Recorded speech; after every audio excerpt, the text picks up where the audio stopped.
Hi everyone, remember I did say it was a definite maybe for a video last week. That didn't happen. I was still quite tired and exhausted by the events of the weekend. I have a medal somewhere and extra cheesy pictures. I'm not going to share them right now. So anyway, I was also waiting for post, and post did arrive, which means this week is a good week to do the video.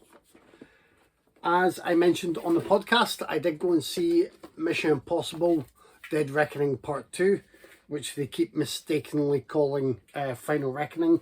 I was a little bit disappointed. Well, I was kind of a lot disappointed.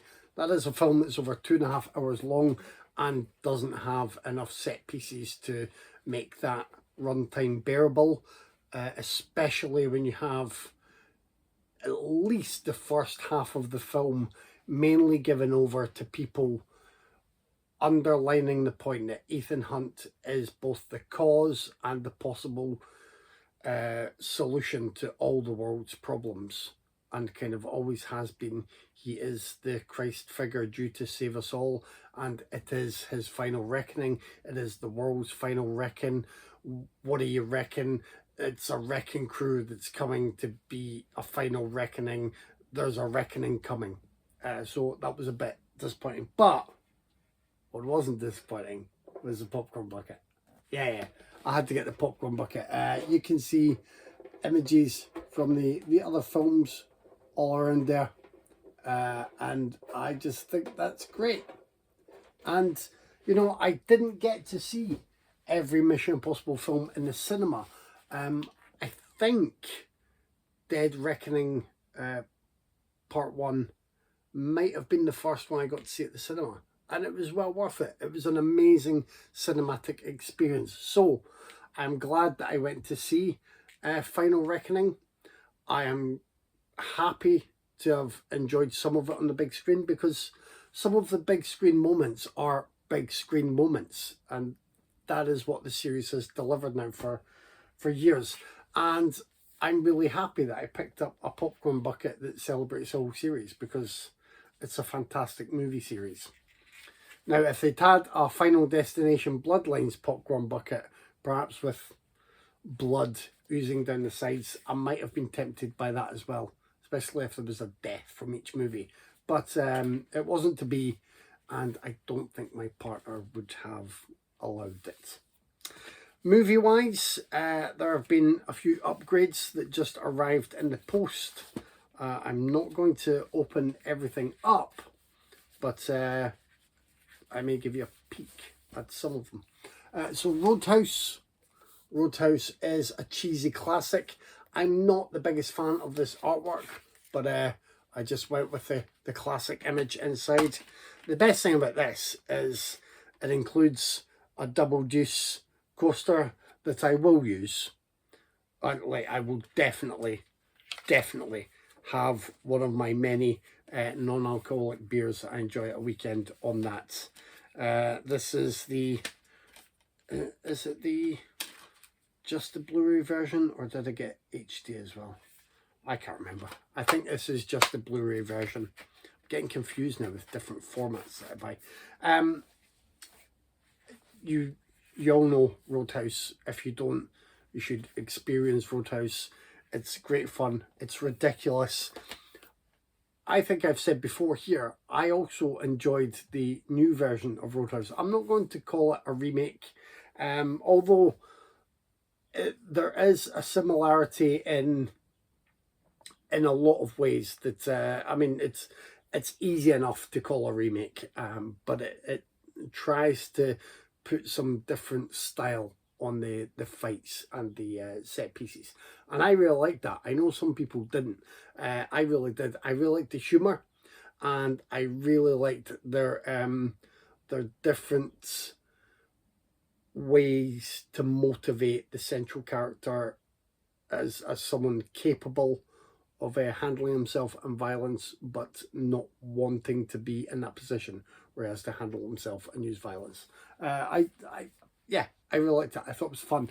I thought it was on a par with the original because of really what the original is.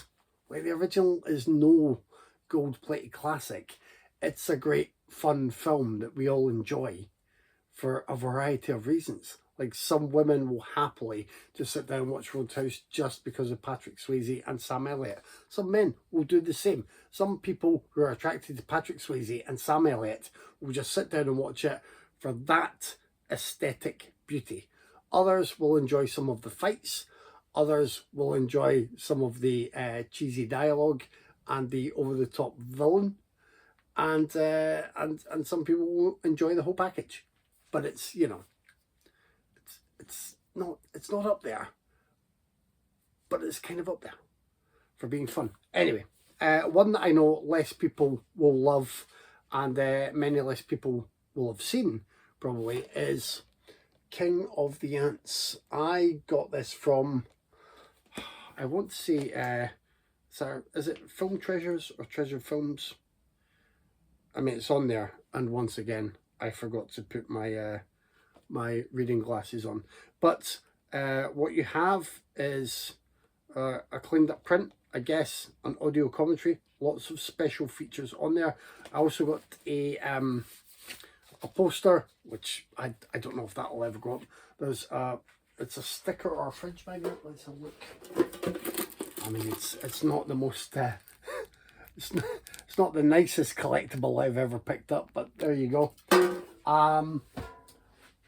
I will now own this twice, because this is the copy that I took along when I interviewed Stuart Gordon, and was able to kindly ask him for a couple of signatures. So I'll never get rid of that, and I'll never get rid of my double disc edition of Reanimator that he also kindly signed. He was very generous with his time. He was very just very nice and wonderfully expansive in his answers to questions I asked him, which I was trying to work through. I think I remember either with a notepad or with an app on my phone that I was just praying to God would work. He was lovely. I'd taken him an Edinburgh Uni hoodie just as a souvenir from Edinburgh, because they'd been there with Reanimator the musical, which I'd seen, and that was how I got the opportunity to interview him. I'd been in the audience. I may have reviewed it or mentioned it on my blog, and then someone got in touch and said, "Oh, you know, Stuart was there. He would be happy to hear how much you enjoyed it." And then I just thought, is he available for an interview? I sometimes write for a website. Anyway, I digress. King of the Ants is a really enjoyable, mean-spirited little film. It still astonishes me that it's written by Charlie Higson, and I've still never read other stuff from Charlie Higson, despite Stuart Gordon assuring me that Higson has written some really good little gnarly tales, even though he was best known for his comedy work in The Fast Show and all that. It has the involvement of, if I remember right, the late great George Wendt in there. There's a Baldwin, I always forget who. Carrie Wurz in there in a supporting role. I'm probably mispronouncing her name, but it's another main role for her. I've not seen her in too many main roles other than this and Eight-Legged Freaks. It's just really good. It's really quite brutal and dark and nasty. And if you can find this hour, I highly recommend it. Now, today's arrivals are two very different films, and two films I really enjoy, albeit at slightly different levels. You cannot argue with The Taking of Pelham 1, 2, 3. It's a classic. It's wonderful. It has possibly one of the best closing lines in cinema, and I know that that's a tough gig. Yeah, I'll be swapping this. I'll be going for the more standard cover that I like compared to the art. If you've not seen The Taking of Pelham 1, 2, 3, you should. You should do so immediately. You should see it before you get close to the remake, which I will say I also quite enjoy, but it's not on par with the original. But it's decent fun. I'm not going to hate on the remake of The Taking of Pelham 1, 2, 3, but the original is kind of a stone cold classic. There you go. And last but not least, I caved in and I got the 4K of Swordfish. I really like Swordfish.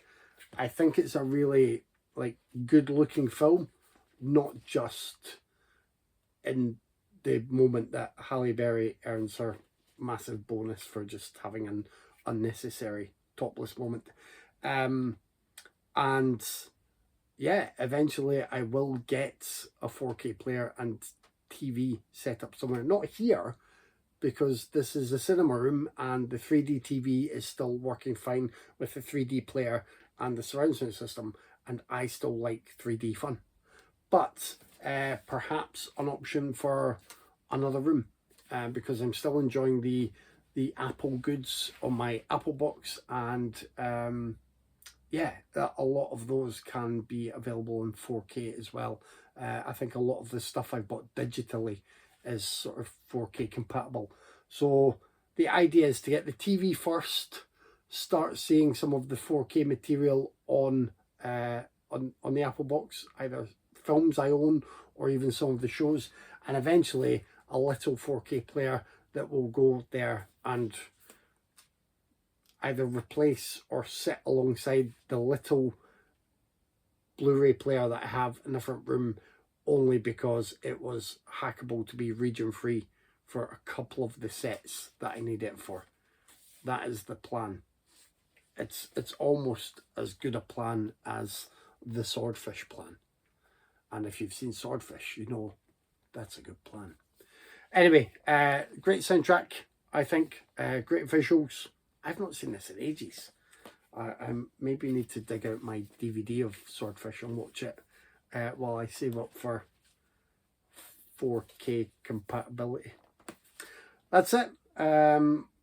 Yeah, I recommend all of these in different ways for different people. The one that you must be most hesitant about is King of the Ants. As I say, I think it's really enjoyably mean-spirited, and yeah, gnarly is the word that I would use for it.